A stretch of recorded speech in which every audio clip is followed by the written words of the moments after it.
being online. Hopefully you can see and hear me, and we'll be able to see the PowerPoint. All right, just a little bit of business before we turn it over to our amazing speaker. It's October, so we should have at least 10 continuing education hours. This is not the group that I should be preaching to. I'm pretty sure that most of y'all have completed your hours, so thank y'all very much for that. But we do have November 19th and December 17th for continuing education, okay? Any and all continuing education concerns or questions, please contact me with those. If I'm not available, you can also contact Sonia. All right, so for today, we have Miss Devin Handley from Children Advocacy Center with us. She acts as the Director of Multi-disciplinary Services. She's been with the company for over 7 years. I'm going to let her kind of talk about her role, and then she's going to get started. So please welcome her.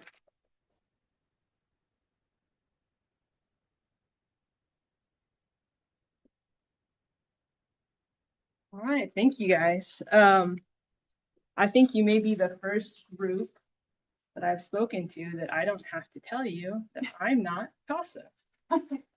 So I know that we get confused a lot. So today I'm going to talk to you guys about what the Children's Advocacy Center is, how we receive cases, so how the kids come to us, what services we have to offer those children, and then if there's any more information that you would like to know about us, the first way to do that is I think we're going to have a Q&A at the end. So I'm here to answer your questions, but also you can always go to our website and it has lots of great information. So I'll tell you how to get there. Okay, so we are a 501c3 nonprofit. So we work alongside CPS and law enforcement, medical staff in the DA's office. We work on child abuse and neglect cases. So our goal in that, our responsibility in that, is to facilitate joint investigations. So we want to make sure that law enforcement and CPS, they are working alongside each other, that nobody's coming in on the back end of cases, and that for our children, we're providing resources for healing. We want to educate the community also on child abuse and trauma, what to look for, how to handle a situation where a child makes an outcry to you, those sorts of things. And then also, ultimately, we want to prevent further abuse. So if you go to our website, this is what our mission statement is. So our mission is to protect and restore the lives of abused children through team investigations, healing services, community outreach, and strategic partnerships. So again, I told you we would talk about what a CAC is. So the purpose of a CAC is we want to coordinate efforts of all involved agencies. So we have a lot of different agencies involved in child abuse cases, and we want to make sure that they're all communicating with one another and working, again, those joint investigations. We want to reduce the trauma that those children go through. We'll talk about ways that we do that. We want to ensure that children have access to ongoing care. So if you kind of think about the timeline that CPS is involved in a case, and you think about the timeline that law enforcement is involved in a case, and maybe the gap in time that if a case does go to trial, that children are connected to the DA's office. The purpose of the CAC is to kind of make sure that somebody's always connecting, somebody's always checking on those families, making sure that that children are getting the services that they need. We also want to provide support to protective caregivers. A lot of these cases, the perpetrators are the breadwinners of the family. And so when that person is removed from the family, it can have devastating impacts on the family. So we want to provide support to those caregivers and connections to resources. We want to provide the best outcome for justice. working alongside prosecution. So we'll talk about it in a little bit, but we have a meeting with all of these agencies that work on these cases together. We have it bi-monthly, and we sit down and we talk about the children that have come to our center. And the advantage of that is that what I call it, the beginning gets to talk to the end. So we have the detectives and medical staff and the CPI that are all talking about the beginning of their investigation, with the end of their investigation being able to be influenced by prosecution. And then ultimately, we want to provide support to our MDT partners. We'll talk about what that MDT means, but basically it's anybody, any agency that works on crimes against children. It's a tough job, and we want to make sure that they are equipped through training and support to work these cases. Okay, so before we had CACs, this was kind of the process, the outcry process for children. So does anybody know who our #1 reporters are for child abuse? Any guesses? Teachers. Ma'am? Teachers. Teachers, yeah, absolutely. #1 for sure. And so we had children that were out crying to their safe person. A lot of time that's their teacher, and teachers were not equipped necessarily to know how to navigate that. So they would bring in a principal or a counselor. They would get law enforcement involved. Patrol would come out, talk to the child. DFPS would be called, so they would have an investigator come and talk to the child, then a detective gets assigned. And so basically, as you kind of go down the line, you have children that are retelling their story over and over. And so what that does is, #1, it's traumatizing to have to relive that over and over, and frustrating probably. But also you have some issues. It creates issues later on down the line for prosecution, because you have 6, 8 different stories that has been given to different professionals, and I may tell my teacher a different version of a story than I may have told my friend, who then told my teacher, and so it can create some issues later on down the line for prosecution. So again, before we had CACs, before we had this concept of working investigations jointly between all of these agencies, children were being interviewed multiple times by people that maybe lacked training in child development on how to talk to a child.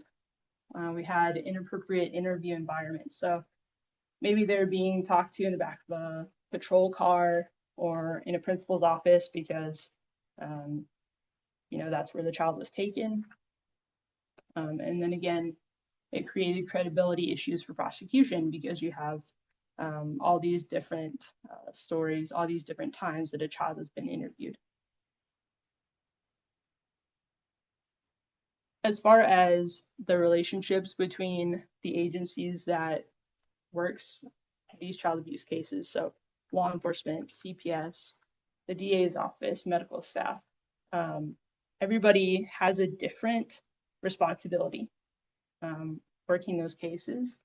And so everybody was just kind of taking care of what they were responsible for, but they weren't communicating about those things. And so we also had a lack of understanding about how, if CPI closes their case and they,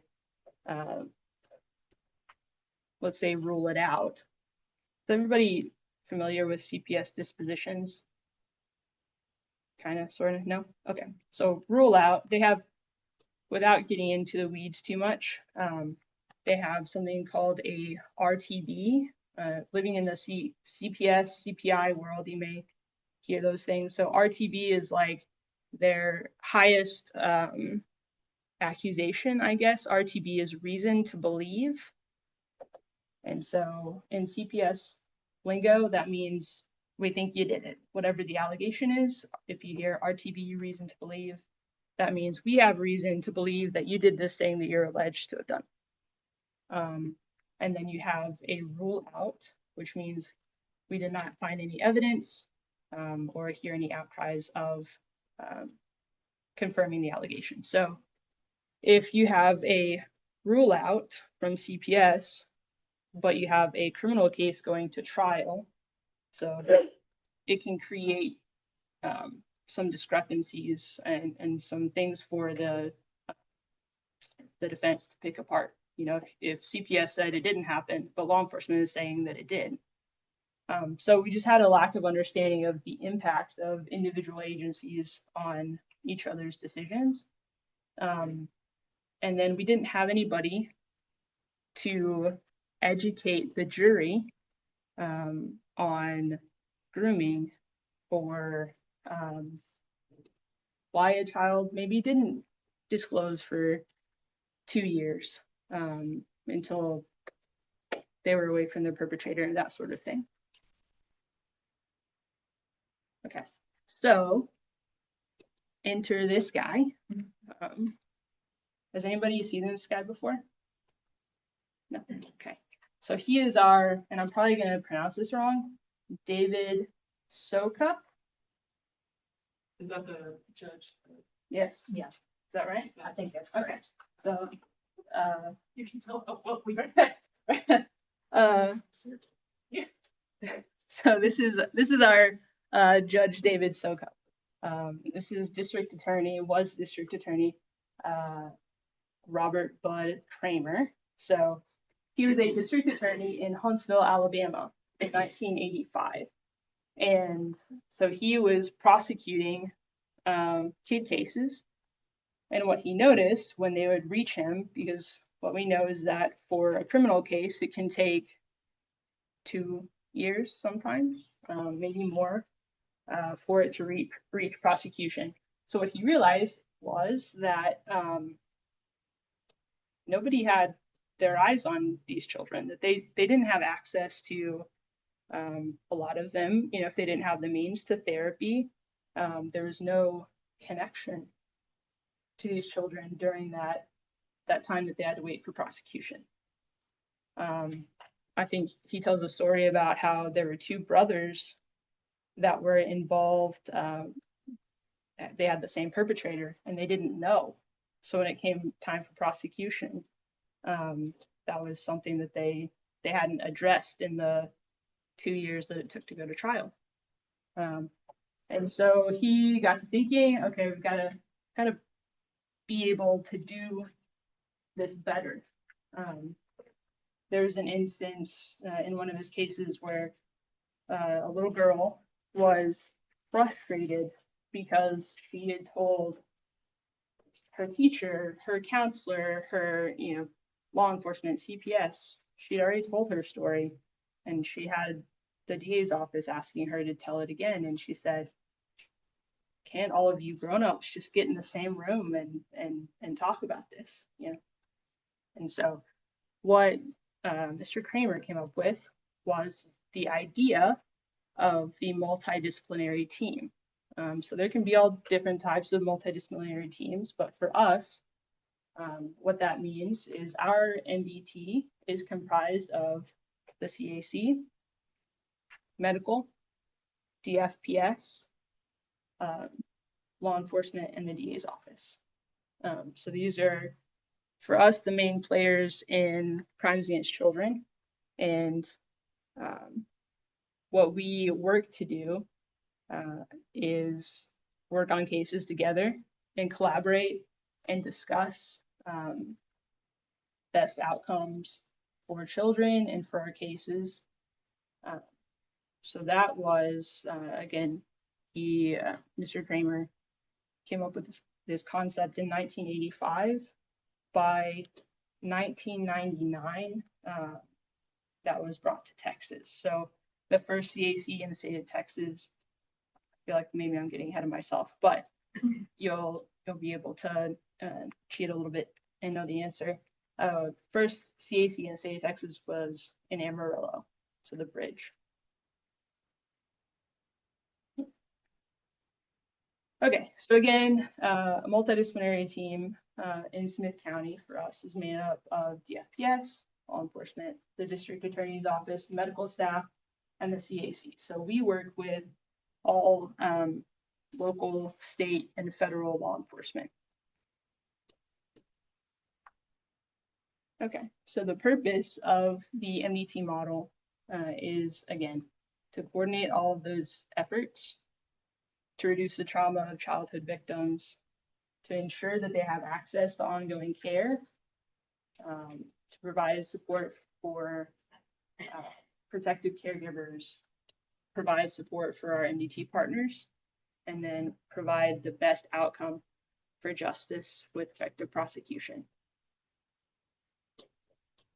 Okay, I was getting ahead of myself. So there are 71 CACs in the state of Texas, I believe over 900 in the United States.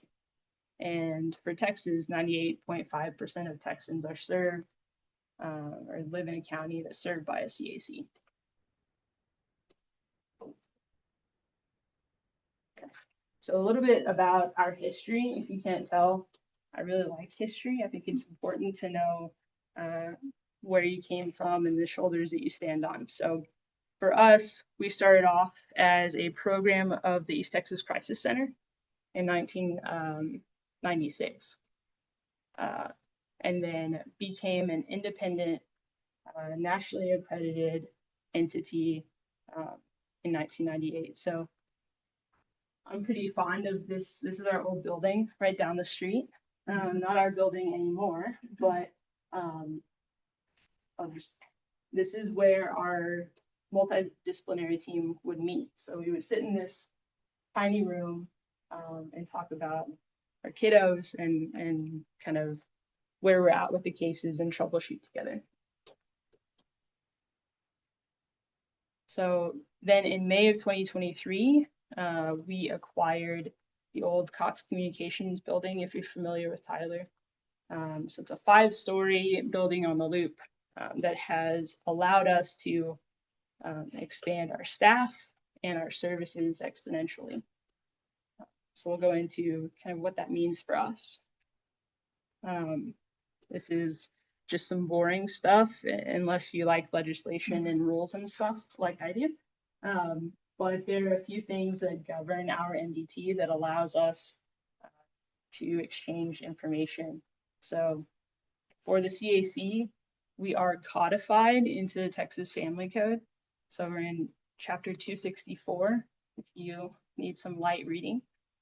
But that is, so it codifies CPS's obligation to joint investigations and to working with the center, and then also outlines our responsibility as a CAC to the response of working joint investigations. So we also have the Texas Penal Code, which of course is what defines what a crime is.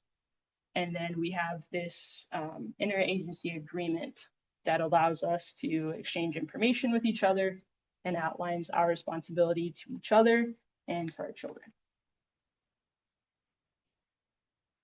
Okay, this is a very busy outline of the MDT or the CAC model. If it overwhelms you, that's okay. There's a lot going on. And so just to kind of break it down for you. So here is kind of the DFPS process. This is what law enforcement's process is also. And what I really want to focus on is just kind of taking that away and talking to you about what the CAC does. So we're lucky enough in Smith County to have a few partners in-house with us. So we have 1 sergeant and soon to be 3 detectives with Smith County Sheriff's Office. For us to have a sergeant, she only does crimes against children, is just about unheard of, especially I would say in East Texas. So we're extremely lucky to have her in the building. And then for Tyler Police Department, we have 2 detectives. So they are dedicated to crimes against children.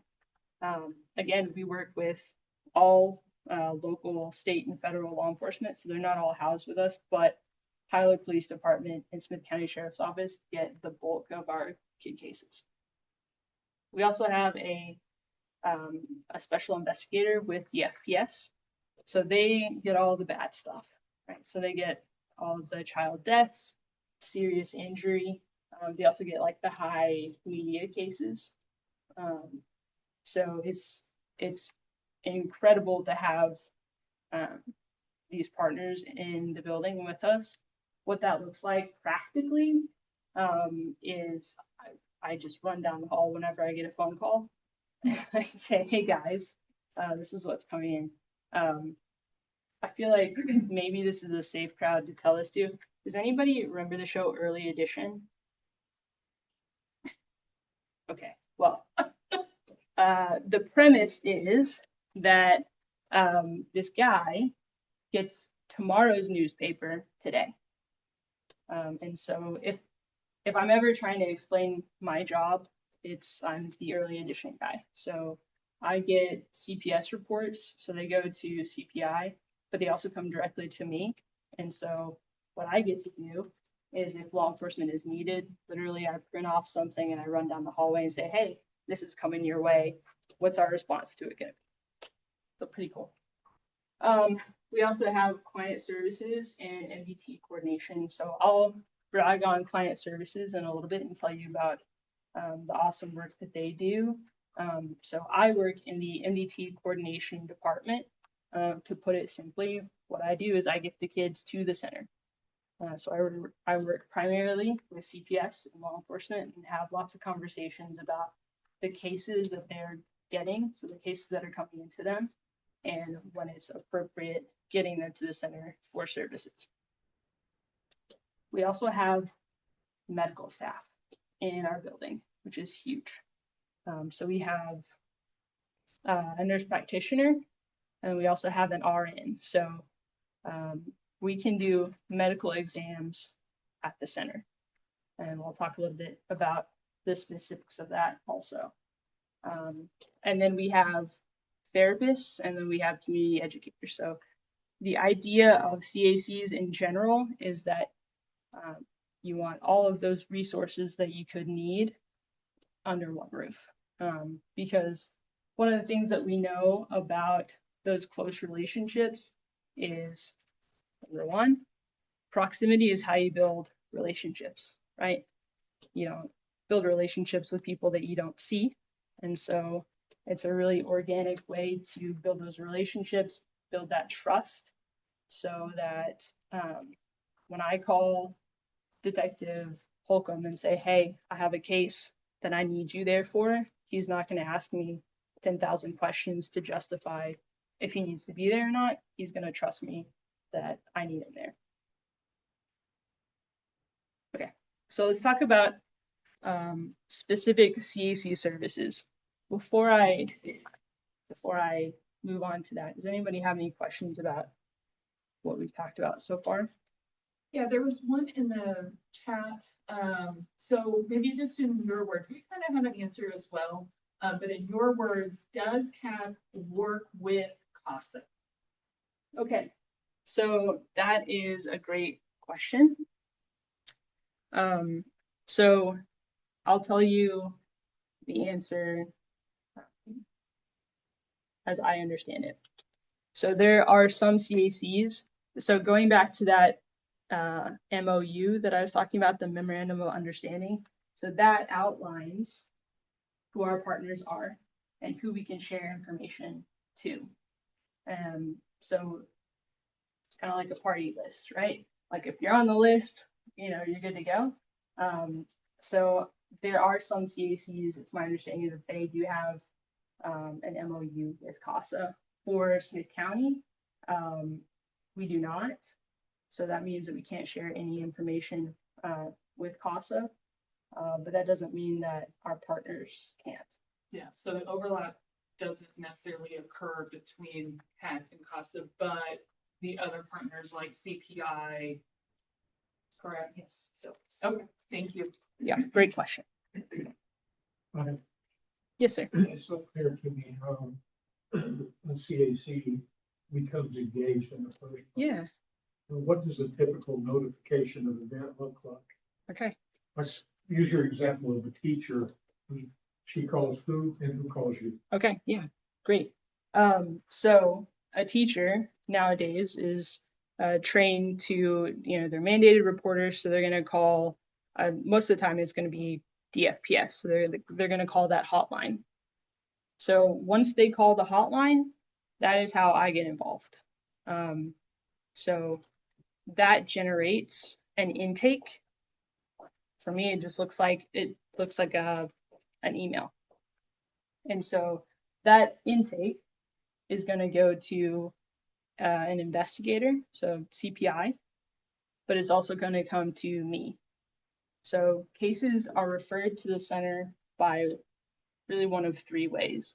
Either a DFPS intake, so if somebody calls that hotline, I get it.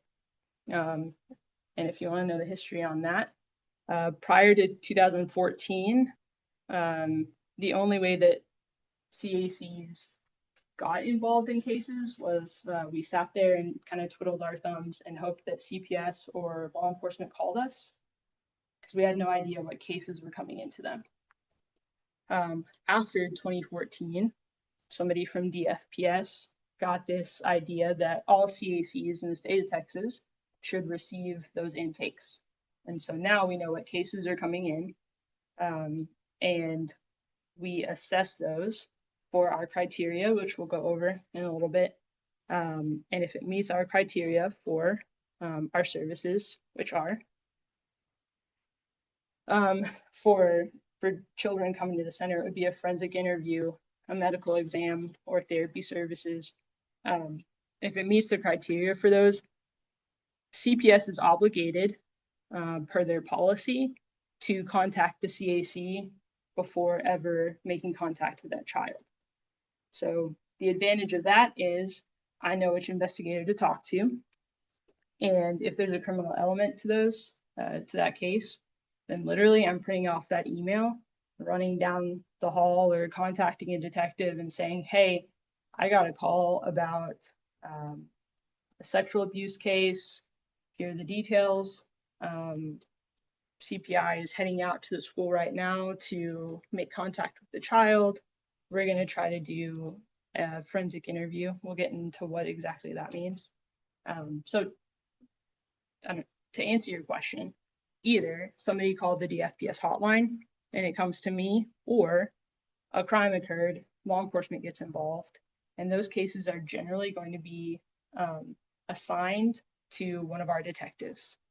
So are you guys familiar with how cases get to a detective? No, okay. So cases get to a detective because patrol has taken a report. So somebody reported that a crime occurred. Patrol is either going to go out to where the victim is, or they're going to take a phone report. They're going to type it up. They're going to send it to their supervisor. Their supervisor is going to send it to our detective supervisor. And then it's going to get assigned to a detective. So you see how having detectives in our office, all that takes a while. If I get a CPS case, I can literally run down the hall instead of having to call patrol and them type it up. It goes to their sergeant. So it doesn't have to go through all of that before it gets to a detective. I can just bring that information to them. We still have to have a case number and all that, but the information gets to the detective a lot quicker. Did that answer your question? Okay. So the CAC services that we offer are prevention and education, multidisciplinary team coordination, forensic services, family advocacy, therapy services, and then medical forensic health exams. So we'll go kind of one by one for those. But overall, our criteria for children to come to our center. So we see children that are 0 to 17 or adults that are in state care with developmental delays. So we deal with a little bit of APS cases as well. So we see children that are victims of or thought to be victims of sexual abuse and sex trafficking, physical abuse, neglectful supervision, witness to a violent crime, and then child death where there are surviving children. So all of our services at the center are completely free. So we do offer therapy services. If a child graduates therapy and on down the line, if they're still struggling or if they start to struggle again, once a CAC kid, always a CAC kid, so they can always come back. So prevention and education. So these are, this is our community education team that goes into schools to talk about safe and unsafe touch with our children. So we have a lot of different programs that they do depending on the child's age. And then we also have mental health first aid where we have a trainer that goes in and teaches teachers. And I think that they're even expanding to maybe doctors, and they're very creative, but teaching them how to handle if you have a child that outcries to you, not just about, you know, abuse, but if they're suicidal, teaching them how to ensure safety and how to get those children connected with the services that they need. We also do trauma-informed schools. So this is going in and talking with teachers about what trauma looks like. You know, maybe that's not just a bad kid. Maybe they have some stuff going on and how to identify those things. So they are innovators. So what we know about child sexual abuse in particular is that 1 in 4 girls and 1 in 6 boys will be sexually assaulted by their 18th birthday. And so back in, I believe it was 2018, 2017, our executive director, knowing that statistic, said, okay, you know, where are all the children? And the answer to that was, well, they're in schools. And so that is how kind of this prevention and education program started.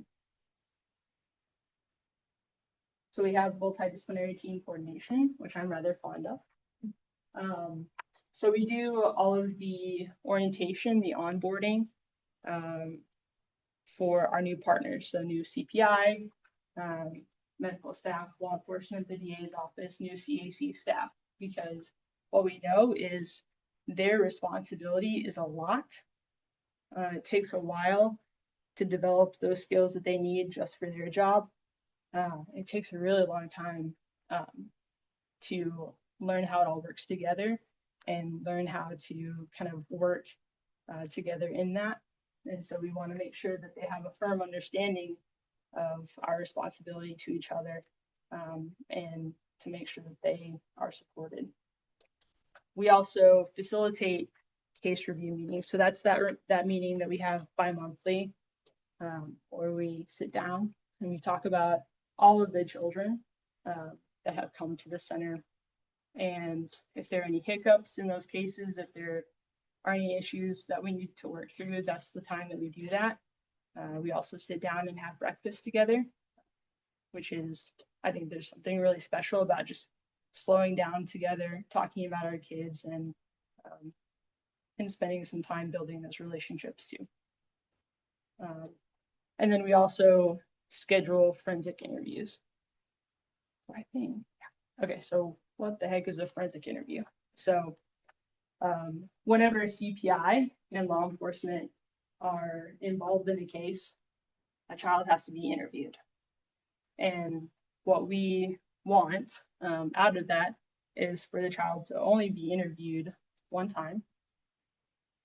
And we also, we want to make sure that they are interviewed in a child-friendly environment by somebody that's trained on child development and how to talk to children. And so what we have at the center, we have people dedicated to interviewing children. So if you walk into our center, we have toys and a play area and usually some sort of Disney movie going. So it's a child-friendly environment. And we have a child and an interviewer in one room. And then we have the team observing in real time in another room. And so the child doesn't have to talk to CPS or law enforcement, which can be, not only can it be intimidating for the child, but they kind of have a dog in the fight. And so a forensic interviewer's job is to be neutral, fact-finding. That child is not going to leave that room knowing more than what they came in with. The process is child-led. So they're not going to say, okay, tell me about what Uncle Johnny did to you. They're going to say, tell me about your family. Okay, tell me who all lives at your house. Okay, Uncle Johnny. Well, tell me about Uncle Johnny. What do you like about him? What do you not like? So all open-ended questions. And it's an interview that is legally defensible. Any questions about the forensic interview or the process? I believe last year we saw 1,196 children. So when I first started, I started in 2018. I believe we saw somewhere around 440 children. And so again, that just speaks volumes to our community and being able to identify victims, report those cases, and how we're better at connecting them to the center. Because we know that they're there. Devin, I have a question. Yeah. Is there ever anyone else that sits in on these interviews with the child and the whoever is doing the interview? So it's evidence. And so the only people that are allowed to observe, so they're basically what it looks like is they're in another room with a TV watching in real time. So the only people that are allowed to observe is law enforcement, CPS, the DA's office, and our CAC staff. So are they recorded? They are, yeah.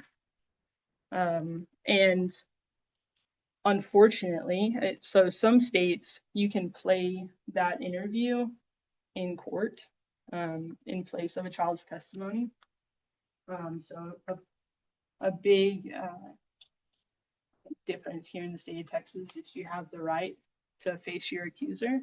And so the forensic interview does not replace a child testifying in court. And we'll go over in a little bit what we do for that. But like I said, it can take a couple of years for a case to go to trial. And there's a big difference in an 11-year-old and how they look and how they sound versus a 13-year-old. And so sometimes, not always, but they can play that interview in court.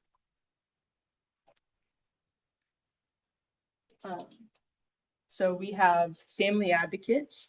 So what their job is to provide support to our protective caregivers. So they do that in a lot of different ways. They provide resources for their physical needs. We also do something similar to Angel Tree. It's called Holiday of Hope, where our CAC families that are in need, we have sponsors that will buy them Christmas gifts. They help with household items. So we have something called the Rainbow Room at our center, where families or investigators that are involved with families will come by and get diapers, wipes, pack and plays, things like that. We also provide education to families about court. So we do something called Kids in Court when something is about to go to trial.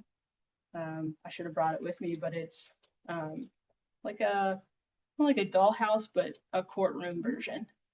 And so they do some kind of practicing with the child at the center. And oftentimes they'll actually go to the courthouse with nobody in the courtroom and just prepare them that way. So their job, the family advocate's job, is to be that liaison between the families and our MDT partners. So what we know about CPS and law enforcement is they have their own lingo. And so I call the family advocates kind of our interpreter for that. Okay, what does that mean? And so they can also be that point of contact, that constant point of contact for the families, instead of the families trying to track down a detective or a CPS worker or something like that.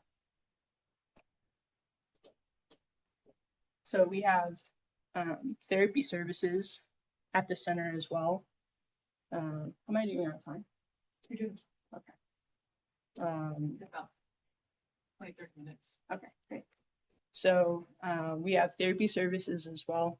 These are all evidence-based, trauma-focused therapy modalities. There are more acronyms than I can keep up with, but all of it is specialized for our children that have been in those traumatic events, have experienced those traumatic events. We have recently started including TheraPet, which has been pretty awesome, not just for the kids, but for the staff also. Nice to see a puppy dog. Okay. And then we also offer medical forensic health exams. You'll hear them called SANE exams. We are trying to get away from sexual assault exams. A lot of our kids,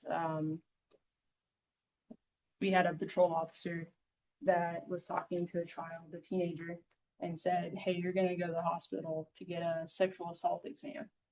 And she was like, I wasn't sexually assaulted. You know, this was somebody that was much older than her, but she perceived as a boyfriend.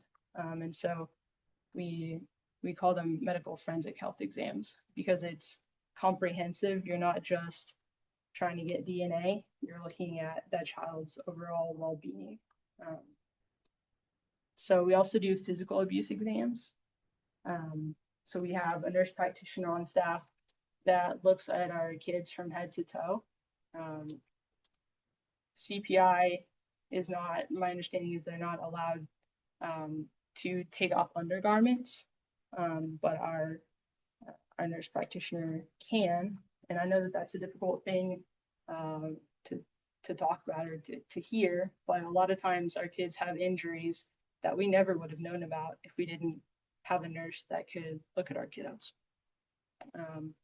We can also do well woman and well child exams, and then we also offer follow-up care. So after a sexual assault, we can, Lisa is her name, she can see the child again for a follow-up. She can prescribe medication as needed also. So again, all of that is free for them. And so our preference is that if they're going to receive an exam, if they're going to need an exam, that they come to the center. It's child-friendly. We're much better equipped for that child-friendly environment. They have a family advocate that's assigned to them that will be there for that process. And just, we're incredibly lucky to have that facility at our CAC. Were y'all able to do those types of exams and all when you were in your previous location? So yes, we I were. was surprised, I've been there. Yes. So we had, so a little bit about our previous building. We went from 9,000 square feet to 39,000 square feet. So we occupy all 5 floors of that building that we have. At our old building, we had Lisa, bless her, we had her office / exam room. So it was all just, we got very good at making the best out of the space that we had. So we did do all of those exams, and we can do them because of Lisa, because we had a nurse practitioner on staff. But now we have 2 fully functional exam rooms, whereas before we just had one. She has her own office outside of the exam room, and then it has its own waiting room. So it's just tucked up on the 3rd floor. She has an entire wing, so she just upgraded a little bit. So this is just a little bit about our team. We have direct service, so we have somebody that's over all of our programs. This is our client services team. So client services is made up of those interviewers, advocates, people like myself, all of those that are interacting directly with our FI, our forensic interview kiddos. We have our medical team, therapy team, prevention programs team, community educators. So it takes a lot of us. Okay, so this is just, these are some older statistics, but I wanted you to see kind of a breakdown of the types of cases that we're seeing and the amounts of those cases. So the bulk of the cases that we're going to see are sexual abuse. So that would also include sex trafficking. We have seen more sex trafficking cases probably in the past year than I've seen in the prior like 7 years that I've been here. And it's not because they weren't here, it's because we're better at identifying that they are victims, because these kids don't always look like victims, right? They're pissed off teenagers that may be on drugs. So again, the bulk of the cases that we do are sexual abuse cases. And then next in line would be physical abuse. And ages, most of our kids are gonna be in that 6 to 17 year age. And then again, the less than 1% that are above 18, those are gonna be our adults with developmental delays. Okay, don't scan this QR code, it's that one. But if you wanna know more about any of these things, our website, I can send it to you if you wanna send it out, but it has all the information about volunteering, our events, CEC services, trainings, careers, our mission, and our community partners. So I'll leave that up there. Let me just say, I am so thankful to you guys for having me here. I appreciate any opportunity to get out of the office and to come speak about the people that I work with and the incredible work that they're doing. Thank you guys so much for the incredible work that you do.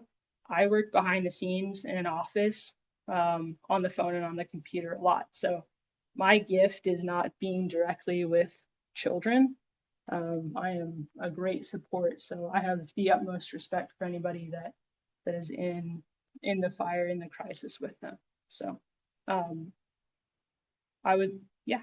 Does Texas have a different organization like this, or do other states have similar but different, or none at all? So good question.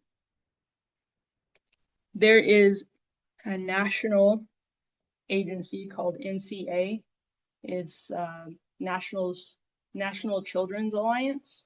So that is where we in the state of Texas get our accreditation. So there are CACs all over the United States.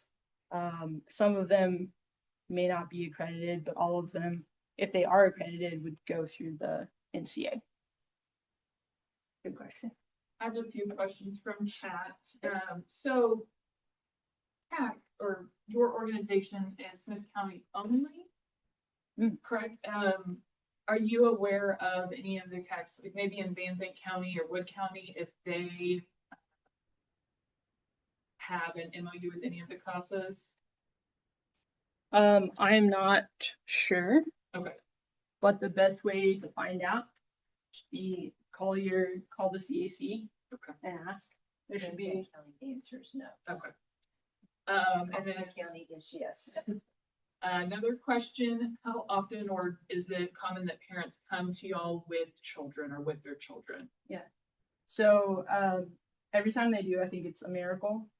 There's a lot of legislation that has changed that has made it really difficult for our partners to do their job. And so we're only going to have non-offending caregivers that come to the center. So in that case, if it's parents, then we're going to find a grandma or somebody that can transport. If the perpetrator is dad, then we're going to allow mom to transport unless we have concerns for her as well. Okay, great. Another one, this one says, assume abuse, are kids able to stay in a safe location without parents? So that's, I'll tell you kind of our involvement in that. So children come to the center to be interviewed because CPI is looking at how to assess for safety, and they need an interview to do that. The Texas Family Code says that if it's any of those criteria, that has to be a forensic interview. And so that's not necessarily our job to assess for safety, but we're a tool in that so that CPI can look into safety. Okay. And just last question that popped up, what is it that volunteers for y'all can do? So we have a lot of volunteer opportunities. Some of them are event specific. And then we also have regular volunteers that are at the center. So we have volunteers for our front desk staff. We have volunteers for child engagement. So we have at the center, we have our forensic interview clients on the second floor, and then we have therapy clients on the third floor. That separation was really important to us because children that are in crisis need a different environment than children that are there for therapy. And so a lot of those client engagement opportunities are going to be up on the third floor with our therapists. And then we have a lot of fundraisers so our biggest fundraiser just happened in September. It's called Blingo. I don't know if you have heard of it, but it's a gigantic gathering where we play bingo and they auction off. They play bingo for like high-end purses. So it's our biggest fundraiser, and we need a ton of volunteers for that. So, yeah, great question. So can you, for that, springboard into what are your funding sources? So we are grant funded by the state, largely. And So then the state provides the majority of your funding? yes, ma'am. And then also community donations. Good question.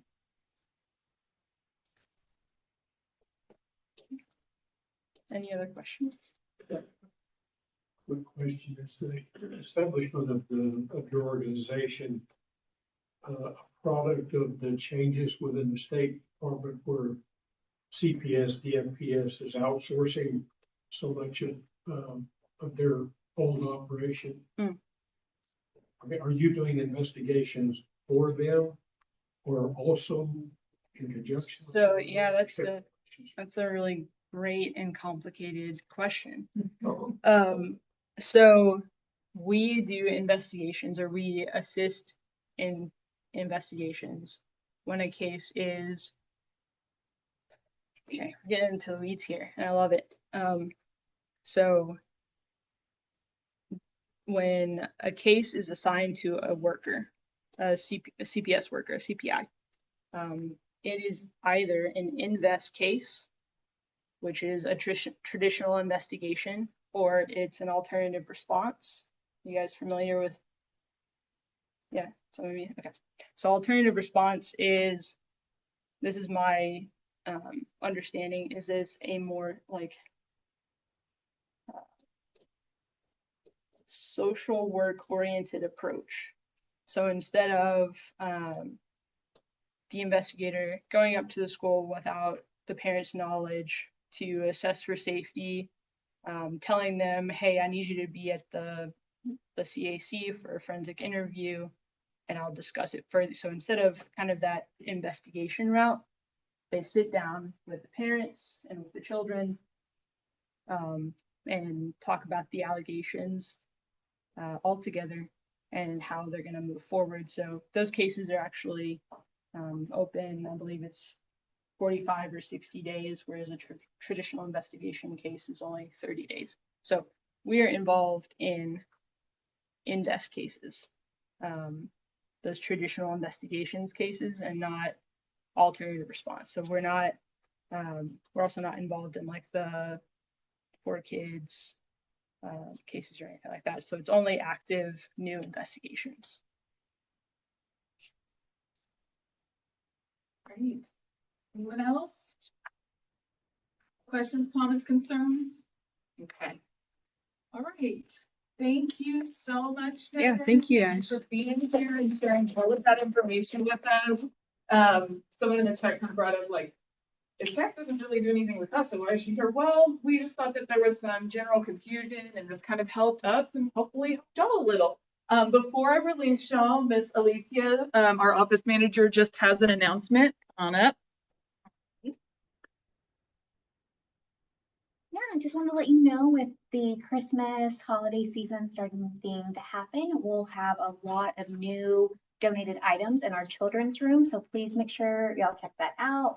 I know we have a couple coat drives that are going on. We have the giving machine. We'll be setting up just that full hallway, just full of things for you to check out for your kiddos. I'll also say out front when you walk out, we just got a huge donation of brand new blankets, homemade stuffed animals that a church made that they dropped off.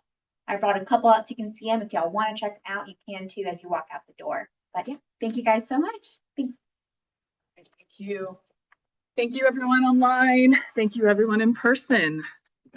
I will be entering CE hours by the end of today. It will count for the 1.5.